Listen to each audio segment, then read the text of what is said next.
Sa abroad, hindi mo aasahan na may mga bagay na hindi natin inaasahan na pwedeng mangyari. Mga bagay na pwedeng may mamatay. Kasi ang tagal po ng kontrata natin sa abroad. Yung iba sa inyo, 2 years, 3 years, 4 years, walang uwian sa Pinas. At sa 4 years na yan, marami pong pwedeng mangyari. Actually, yan po yung story na aabangan ninyo sa ating Be Empowered program ngayon pong episode na ito.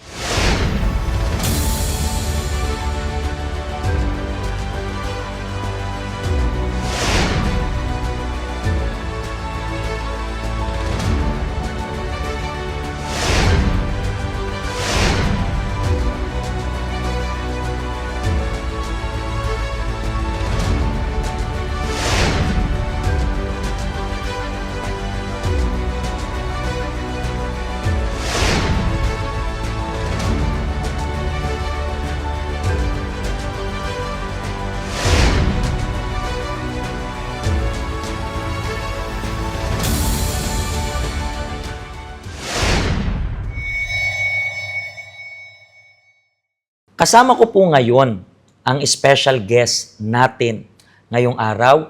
Ano pong pangalan ninyo? Mary Grace po. Mary Grace. And taga saan po kayo sa Pilipinas? Nueva Vizcaya po. Nueva Vizcaya. And then, gano'n na rin po kayo katagal na nag-abroad? 17 years po. 17. Including po sa Kuwait po.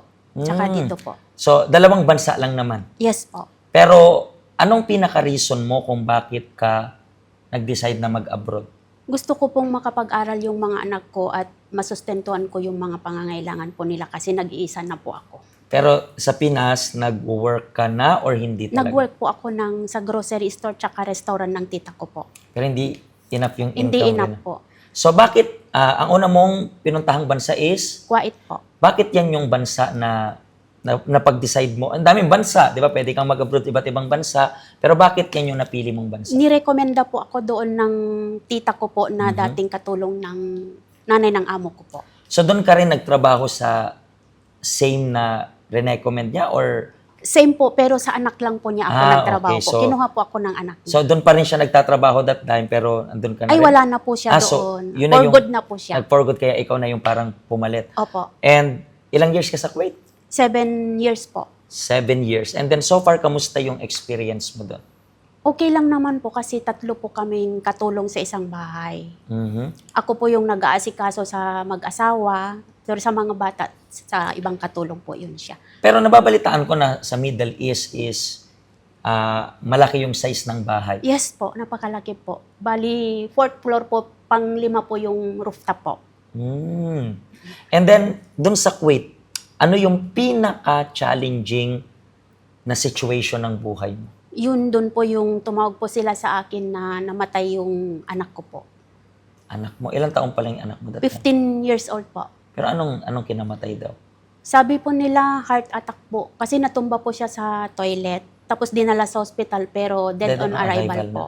So, yung parang thinking na lang is baka inatake sa puso Opo. habang nasa CR. And ilang years ka pa lang nasa abroad nung nangyari yun?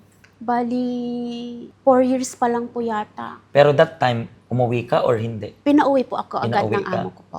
So yung umuwi ka, anong feeling na, or pwede kong sabihin, ano yung tumatakbo kaya sa isip mo na, syempre, imaginein mo yun. Alam mo na yung balita na patay. Then, nasa plane ka, magta-travel. Ano yung mga tumatakbo sa isip mo na? Parang gusto ko po tumalon sa eroplano para makarating po agad sa bahay. Mhm. Makita ko po yung anak ko. Gusto mo lang siyang makita. Opo. Kahit parang bangkay na siya. Opo. Pero, bilang nanay, alam ko masakit yun.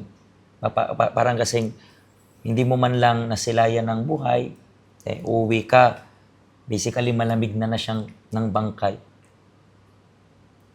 Gaano ka katagal na nag-stay sa Philippines that time? Bali, 1 buwan po. Isang buwan. Pero paano mo parang kinaya yung ganong sitwasyon? Siyempre, 1 month, nandoon ka.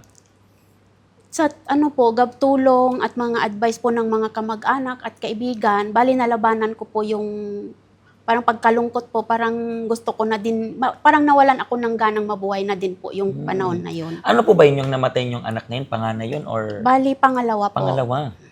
So, sakit yun kasi anak is anak. So, nag-decide kang bumalik ulit ng Kuwait. Opo. So, same pa rin na amo. Yes po. Pero this time pagkatapos ng Kuwait is Hong Kong na. Yes po. And nasabi mo sa akin kanina na meron pang nangyaring isang mabigat na pangyayari sa buhay mo. Yung kamatayan Ng asawa ko ng po. asawa mo. So, gaano katagal yung span ng kamatayan nilang dalawa? Bali, 6 na taon po. 6 na taon. So, that time na namatay siya, nandito ka na sa Hong Kong. Wala po. Wala pa po ako sa abroad po nun. So, bago ka pa lang umalis, namatay na yung... Opo, namatay po siya. Tsaka lang po ako naka-abroad noon nung namatay na po siya. Kasi ayaw niya akong payagang mag-abroad nung buhay pa po siya. So, kailangan mong kargahin yung responsibility mag-isa. Opo. Yun yung reason kaya nakapag-abroad ka rin. Opo. And then, bakit hindi ka na nag-renew ng kontrata doon sa Kuwait? Mababa po yung sahod. Kulang na po sa mga anak ko pag mag-koleho po sila. So, magka-college na sila. And then, bakit naman Hong Kong? Mas malaki po yung sahod. Yan talaga, di ba? Pero ano yun, may nag-recommend rin sa'yo or na-search mo lang? Wala po. Nag-search lang po ako sa... Pero nagtanong-tanong na po ako sa tito ko. Ayaw pumayag yung tito ko na pumunta ako ng Hong Kong kasi nga po, dito daw, minsan walang pagkain, natutulog ka sa kubeta o sa kusina. Yun po ang sabi niya. Sabi ko, kaya ko yan tito kasi hanap buhay naman yung hinahanap ko, hindi tulugan. So, nakailang amo ka na dito sa Hong Kong? Bali, pang-apat po yung amo ko ngayon. Na-terminate ka rin dito, hindi pa? Na-terminate po, sunod-sunod po. Totoo. Ano yun? Parang sa unang amo mo, na-terminate ka dyan, hindi? Na-terminate po ako. Ilang months ka nag-work sa kanila? 4 na buwan po doon. Anong reason daw kung bakit Lack of communication po. Bakit? Chinese sila? Chinese, tapos kami lang po ng grandma ang naiiwan tsaka yung baby kasi newborn po yung aalagaan ko doon. Newborn tapos grandma pa? Grandma isa. yung kasama ko sa bahay na naiiwan po. Yung mag-asawa nagtatrabaho po sila sa labas. Hindi kami magkaintindihan. So, tinerminate ka na lang Tinerminate niya. po ako. Pero after nun, nakahanap ka rin agad ng bagong... Opo, naghanap. Pero anong feeling mo? Kasi first time mo dito sa Hong Kong, sa Kuwait, di naman uso yung terminate. So dito, na-terminate ka sa 4 months. First time mong tapak dito, tapos na-terminate ka. Anong naramdaman mo naman nun? Kabado po kasi ang sa isip ko po paano ko po bubuhayin yung mga anak ko. Dalawa sila, mag-aaral sila. Wala naman ako makuha ng iba kundi magtrabaho sa abroad po. Doon ko po na try na maghabol ng bus. Parang palabas. Yung bus pa kasi nature po garden, kung punta po kasi ako sa agency, inagabihan po ako. Sabi ng tito ko, diyan lang yung bus stop natin, dito ka sasakay, sabi niya. Hindi ko nahanap 'yon. Kaya yung bus number na sinabi ng tito ko, hinabol ko yun kasi hindi siya huminto doon sa sinabi ng tito ko. Kaya hinabol ko yung bus. Hindi din humistop yung bus doon hanggang sa nabol ko. Parang ano ka, parang telenovela. But anyway, so paano mo na hanap yung health center? Paano ka nakapunta dito? May nakausap po ako sa agency po, sa paghanap po ng amo po. So gano'n ka na rin katagal dito sa health center? Bali, 7 years na din 7 po. years na rin. Opo. So gano'n ka nakatagal dito sa Hong Kong? 10 years po. 10 years na. So, I believe na naka-adjust ka rin naman agad dito. 'Di ba? So, gaano ka-importante sa'yo yung bilang OFW, yung health center natin? Sa akin, bilang isang OFW, napaka-importante ang health center kasi dito ko na-overcome yung depression ko sa pagkamatay ng asawa at anak ko po. So, even though matagal na yung pagkamatay ng anak, tapos asawa mo, dinadala mo pa rin yun sa loob mo that time. Opo. Parang hirap mag-move forward. Totoo po, lalo na po pagdating sa anak, pag naaalala ko yung anak ko po, pag may problema sa Pinas, naalala ko po yun. Kasi ano po yun siya mabait po siya, maasikaso siya. Doon ako napapaiyak kasi bakit nawala siya. Pero lahat naman ng nangyayari is merong rason. Opo. Diba? I believe, kung hindi ka rin umabot sa malungkot na yan, is hindi mo rin matutuklasan tong health center. Yes kasi, po. Diba, minsan, matapang tayo kapag okay lahat Pero kapag nangyari yung hindi natin inaasahan, hindi napapansin natin, may kulang pa rin pala sa atin. At yun, yung ino-offer ng Diyos sa health center natin. Yun po yung reason kaya kinakausap ko po all of you, kayo na nanonood siguro, taga Hong Kong kayo, dito kayo nagwo-work, matagal na. Hindi, nandiyan pa rin kayo, pilit ninyong binubuo yung nagkapira-pirasong sarili ninyo.